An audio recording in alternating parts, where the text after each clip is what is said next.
Hello, I'm William Michael of the Classical Liberal Arts Academy, and in this video we're going to continue our study of the Classical Liberal Arts Academy's Modern Arithmetic IV course. This is the second lesson. In the first lesson we looked at the first 19 articles of Ray's Higher Arithmetic, which is the text we're using for this course, and in this lesson we're going to pick up with article number 20 and go down, I think, through Article 39, which I believe wraps up that first chapter. At this point, you should have already studied and memorized the definitions of Lesson 1. If you haven't done that, don't bother going on to this next lesson. Don't try to rush through these lessons. Don't try to skip over the tasks and the objectives, which is to learn these definitions. Thinking that you're going to run through this course and get it done without actually studying. You're not going to. So if you haven't memorized those definitions yet, you need to turn this video off and go back and continue working on lesson 1 until you finish the work for that lesson.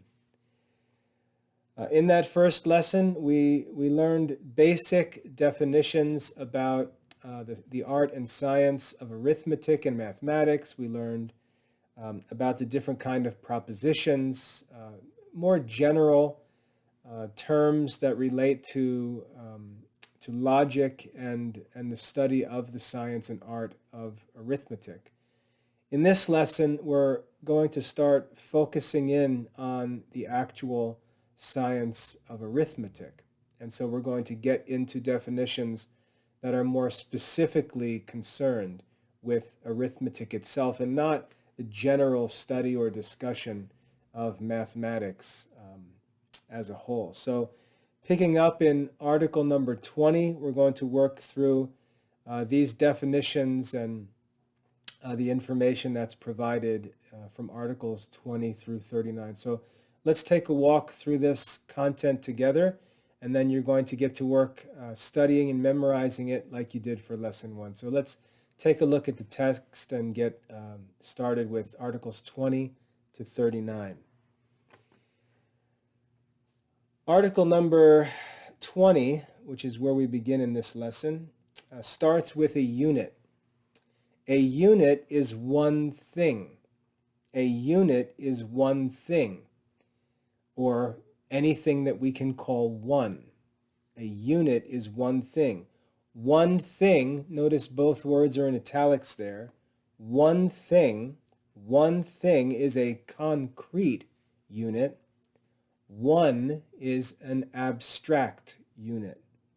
One thing, where the thing is named, is a concrete unit. One, just the absolute number itself, is an abstract unit. The word abstract means drawn away from. And what that's referring to is the idea of the number 1 drawn away from material things, drawn away from concrete things, concrete objects. 1 is abstract. One thing is concrete. So make sure you learn the definition for a unit, which is very simply a unit is one thing. Now the reason why the definition of a unit is important is because, remember, arithmetic is the study of number. And here in Article 21, we learn the definition of number. Number is the expression of a definite quantity. Number is the expression of a definite quantity, a certain number of things. Numbers are either abstract or concrete. An abstract number is one in which the kind of unit is not named, just the number itself.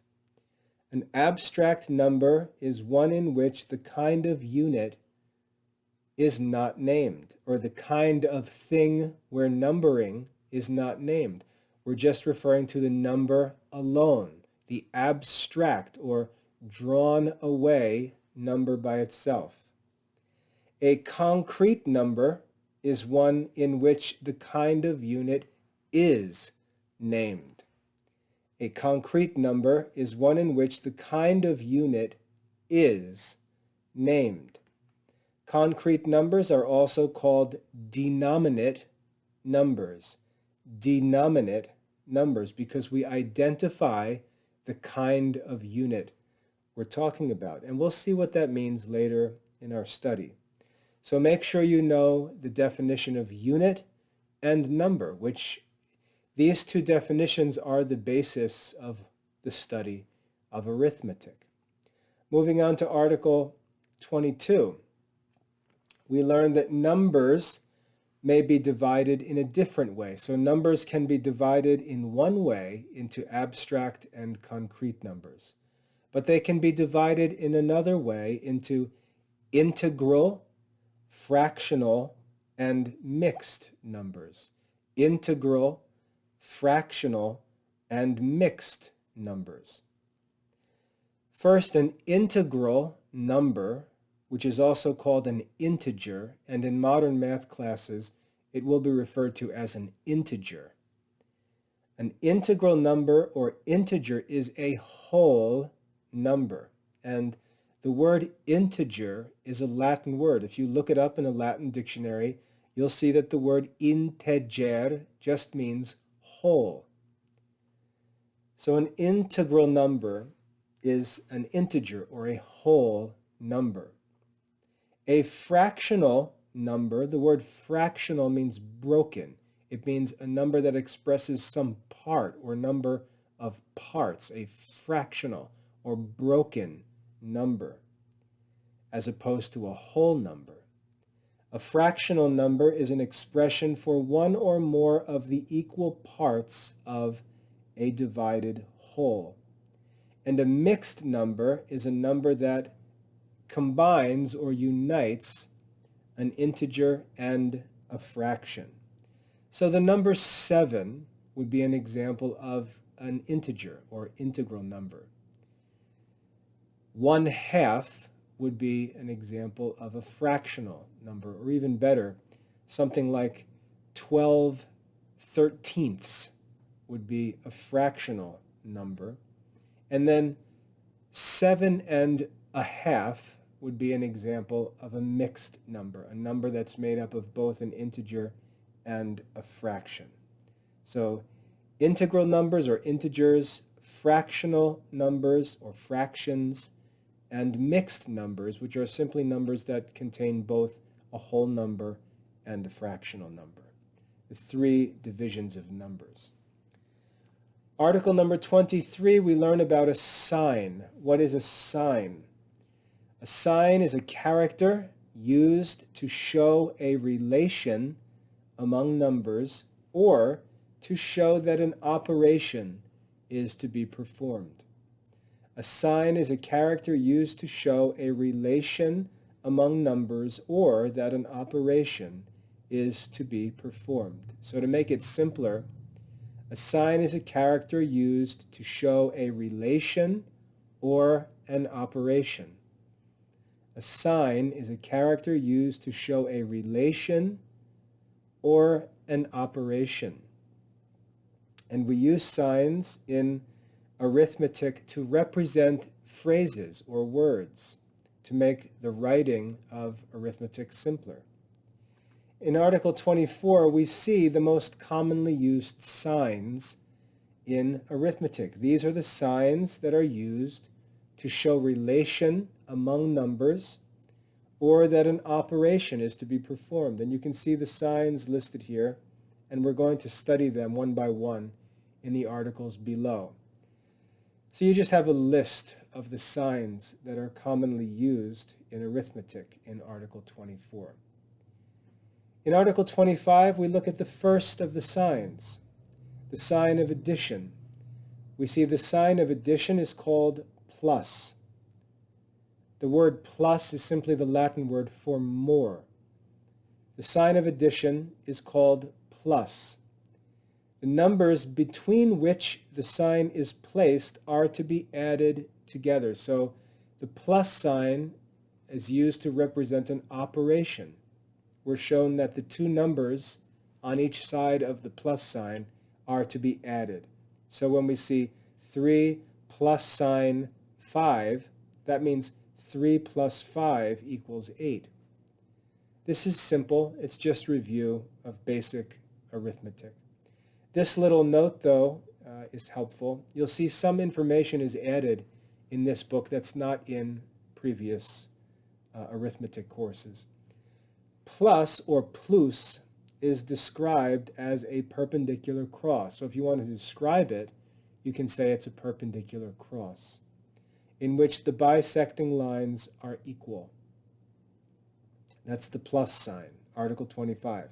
The second sign we use in arithmetic is the sign of subtraction. The word subtraction comes from Latin subtrahere, which means to take away, to draw away. The sign of subtraction is called minus or minus in Latin. When placed between two numbers, the number that follows the minus sign is to be taken from. That's what the word subtraction means. Taken from the number that precedes the subtraction sign. So, when we see 7 minus 4, we mean that 4 is to be taken away from 7. That's subtraction. The number that follows the minus sign is to be taken away from the number that goes before the minus sign. The minus sign is described as a short horizontal line. A short horizontal line. Plus and minus are Latin words. Plus means more. Minus means less. Very simple if you've studied Latin. Article 27. The sign of multiplication, is an oblique cross, a slanted cross, and is read multiplied by or times. So the sign of multiplication represents the phrase multiplied by or times. It expresses an operation.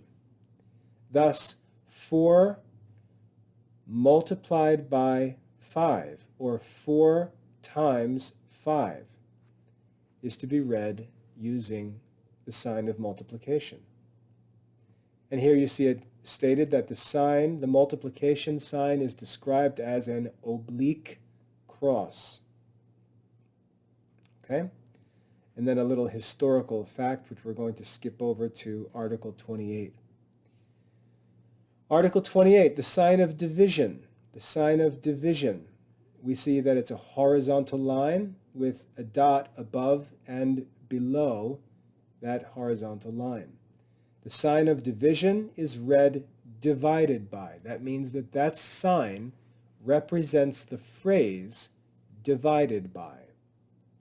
When placed between two numbers, the number on the left is to be divided by the number on the right. Thus, 20 followed by the division sign, followed by the number 4, expresses the number 20 divided by the number 4. 20 divided by 4. The sign is described as a short horizontal line with 2 dots. One dot directly above the middle of the line, and the other just beneath the middle of the line. We have another little historical fact here about the original use or first use of the sign of division. 1610. Article 29, the radical sign. The radical sign. And you see it looks like a check mark. This is the radical sign. And it's important to understand that the word radical comes from Latin, the Latin word radix, which is the Latin word for root. So when we see the word root used here in this rule, you can understand that root comes from radix, and the word radical also comes from radix. So the radical sign can be understood as the root sign.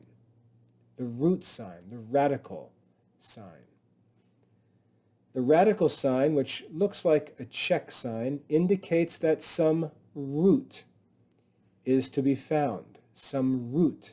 And obviously, at this point, you don't necessarily know what a root is yet. So we're obviously going to see root defined at some point in this lesson.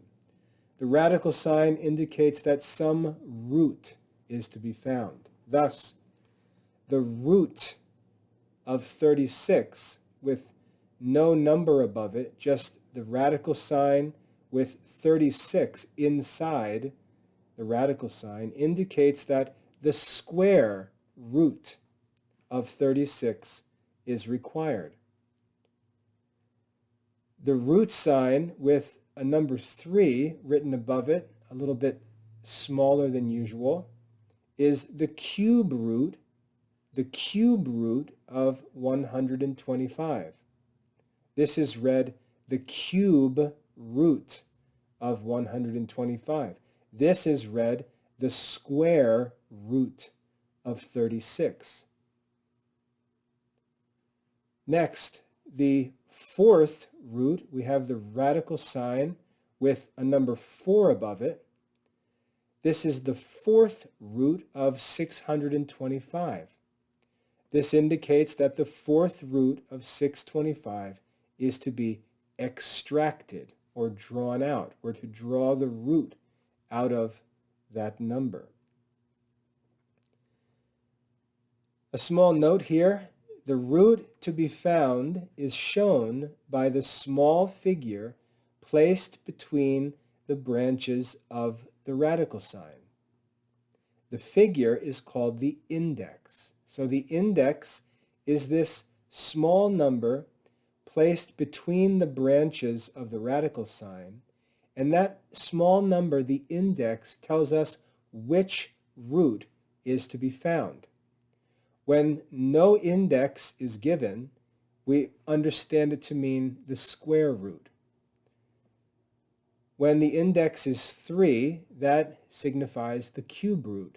And when the index is 4, that indicates the fourth root, and that continues through other numbers, the fifth root, the sixth root, and so on. Okay, so make sure you know what the radical sign is, make sure you know what a root is, and make sure you know what the index is for article number 29. In article 30, we simply have a summary of those last 4 or 5 articles. We read the signs plus, minus, multiplied by, divided by, and the radical sign are symbols of operation. So we learned before that there are symbols or signs used in arithmetic. Some are symbols of operation, and others are symbols of relations between numbers. Here in Article 30, we learn that these signs, these 5 signs that we've studied so far, are the symbols of operation. Now we're going to move on to the signs of relation used in arithmetic. Article 31. The sign of equality, or the equal sign, the sign of equality is 2 short horizontal parallel lines. It is read equals or is equal to. In other words, that sign, those 2 horizontal parallel lines, represent the phrase is equal to or equals.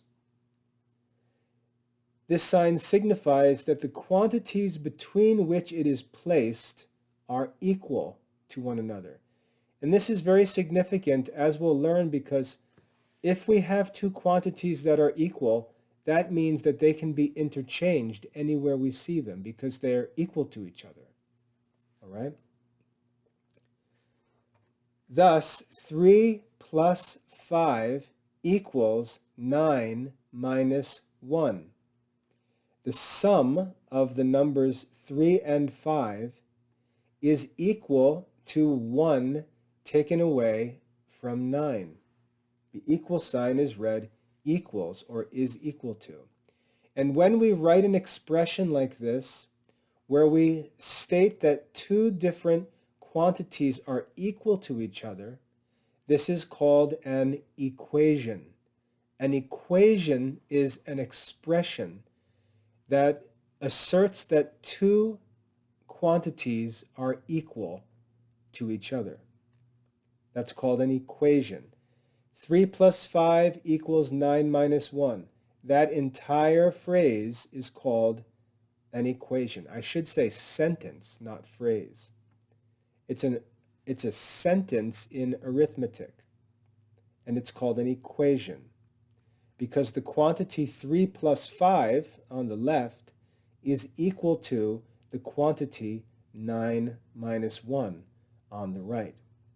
Article 31. In Article 32, we learned the definition of a ratio. A ratio is the relation. A ratio is the relation which one number bears to another number of the same kind. A ratio is the relation which one number bears to another of the same kind. The sign of a ratio is what we call a colon in English. Two dots, one above the other.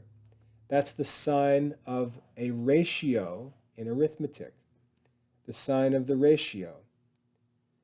Ratio is expressed thus, or like this. We see 6 and then the ratio sign and 3. What this means is the ratio of 6 to 3. The ratio of 6 to 3 is equal to the fraction 6 over 3, which is equal to 2. The ratio of 6 to 3 is equal to 2. And you see here that the ratio 6 to 3 can be expressed in terms of a fraction, 6 over 3. 6 to 3 equals 6 over 3, which is equal to 2. 6 divided by 3 equals 2.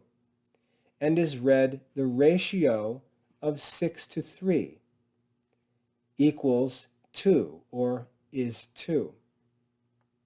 And notice this important note here underneath the definition of ratio. The sign of ratio may be described as the sign of division. So notice the relationship between a ratio and division. The sign of ratio may be described as the sign of division with the line omitted. It has the same force as the sign of division.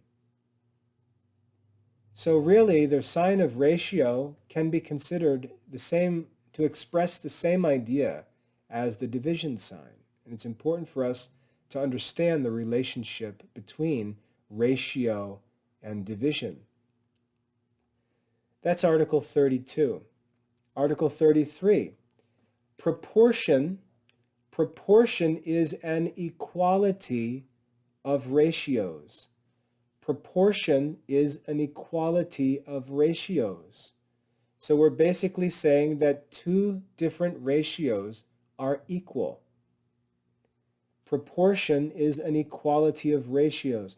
The sign of proportion is 2 colons side by side. It is used like this, and it's read 3 is to 6 as, the sign of proportion is read as, 3 is to 6 as 4 is to 8.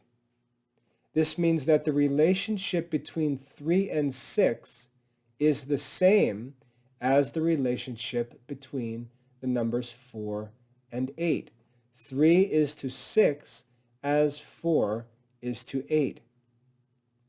The reason why is because if we took this ratio 3 is to 6 and expressed it as a fraction, it would be equal to 1/2. 3 over 6 is equal to 1 over 2. And if we took 4 is to 8 and expressed that as a fraction or division, 4 over 8 is also equal to 1 over 2 when we reduce it or simplify it. So 3 is to 6 as 4 is to 8. This may be read as 3 is to 6 as 4 is to 8. Another reading, the ratio of 3 to 6 is equal to the ratio of 4 to 8. That's Article 33 on proportion, an equality of ratios. In Article 34, we read the signs of parentheses, and this line is called the vinculum. These are the signs of aggregation, or collecting quantities together. Aggregation. The signs of aggregation, the first is the parenthesis, and the second is the vinculum. They are used for the same purpose. They are used to mark a number of different numbers or quantities are to be considered as one quantity. And we'll take a look at an example. 24 minus 8 plus 7 in parentheses. 24 minus 8 plus 7 with 8 plus 7 in parentheses tells us that the expression 8 plus 7 is to be treated as one quantity. So the sum of 8 and 7 are to be taken away from 24. And it's very important for us to understand that, because if we just worked from left to right and did 24 minus 8, that makes 16, plus 7, that makes 23. That would be the wrong answer, or the wrong quantity for this expression.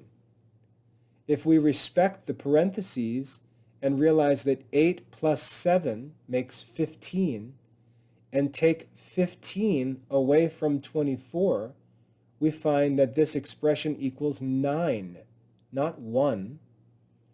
And so it's important for us to recognize quantities that are marked off or aggregated in parentheses and treat them as one quantity. You can see that the vinculum, which is a horizontal line placed over the numbers, is used for the same purpose as the parentheses. But in modern textbooks and modern math courses, the vinculum is rarely ever used. This means that the sum of 8 plus 7 is to be subtracted from 24. The numbers within the parenthesis or under the vinculum are considered as one quantity. That's Article 34.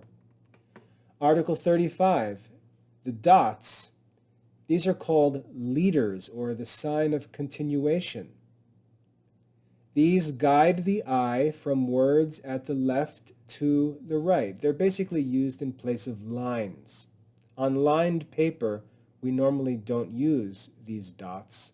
They're used usually on blank sheets of paper where there are no lines to help us see that two sets of numbers or quantities are on the same line.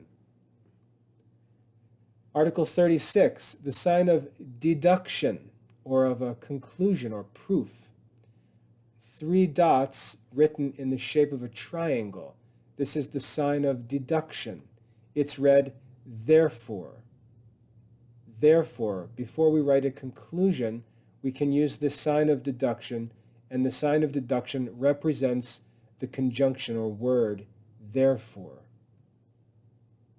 And in 37, Article 37, we wrap up the last 5 or 6 articles, and we read that the signs equal to, the equal sign, the ratio, the proportion sign, the parenthesis, the vinculum, the leaders, and the sign of deduction are symbols of relation. So we learn that there are 2 kinds of signs used in arithmetic, signs of operation and signs of relation. Here in Article 37, we summarize the signs of relation. Article 38, as we come to the end of this lesson, arithmetic depends upon this primary proposition. Remember in Lesson 1 we learned about primary truths or principles on which sciences are based.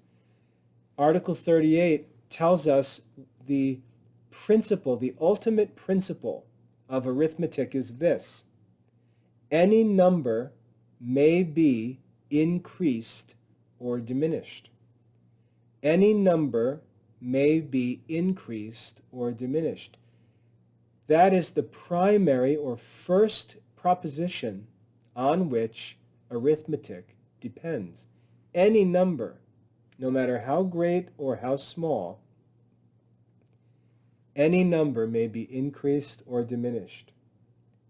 When we say increased, that comprehends addition, multiplication, and involution. And we'll see what involution means later. Addition, multiplication, and involution. When we say decreased, we're talking about subtraction, division, and evolution. And again, we'll talk about evolution and involution later in this course. Arithmetic depends on this primary proposition: any number may be increased or diminished. And lastly, Article 39, the fundamental operations of arithmetic in the order of their arrangement. The fundamental operations of arithmetic are numeration and notation, and we'll learn exactly what they are in the next lesson. Addition, subtraction, multiplication, and division. The fundamental operations of arithmetic are numeration, notation, addition, subtraction, multiplication, and division. And that brings us to the end of this lesson. So your assignment is now to work to study Articles 20 through 39. I believe it was Article 20. Let me just make sure. Yes, Articles 20 through 39 to master the content of this second lesson. Bear with me as I scroll down here for a minute to the next lesson. You can see that in our next lesson, like I said, we get started with the first two operations of arithmetic, numeration and notation. You can see this is simply learning how the numbers are to be read and written. Simple stuff, but we want to go over it to make sure it's clear, because when students make errors in arithmetic, it's usually because of these fundamental things, simple definitions or basic operations. I hope that was a helpful walk through these first 39 articles so far in Modern Arithmetic IV. You need to take time and put in the work to memorize these definitions and make sure all of this information is crystal clear, because we're going to assume that you know it in future lessons. We're going to build on this knowledge, and it's up to you to determine whether we're going to build on a solid foundation of rock-solid knowledge of these definitions, or whether you're going to have a lazy, sloppy knowledge of these definitions, and we're going to try to build a house on sand. That's up for you to determine based on how carefully you study these first two lessons of definitions in Articles 1 through 39. So put in the work. Don't try to rush on to the next lesson. There's an old wise phrase that said, the beginning is half of the whole. The beginning is half of the whole, meaning if the beginning is done well, you're really halfway there.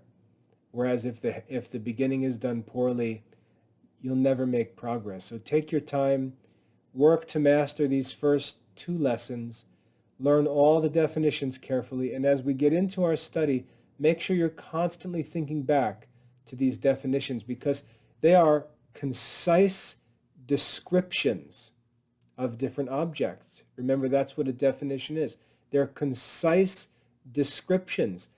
And if you see these words and you think of what they mean in the future, and your description of them, your idea of them, is not concise, it's going to lead you to make mistakes and errors in arithmetic. You have to make sure your knowledge of these concise descriptions is concise itself. So take the time and master these first 2 lessons. I hope that's helpful. If you have any questions about any of these things, please get in touch. I'd be happy to help you. God bless your studies.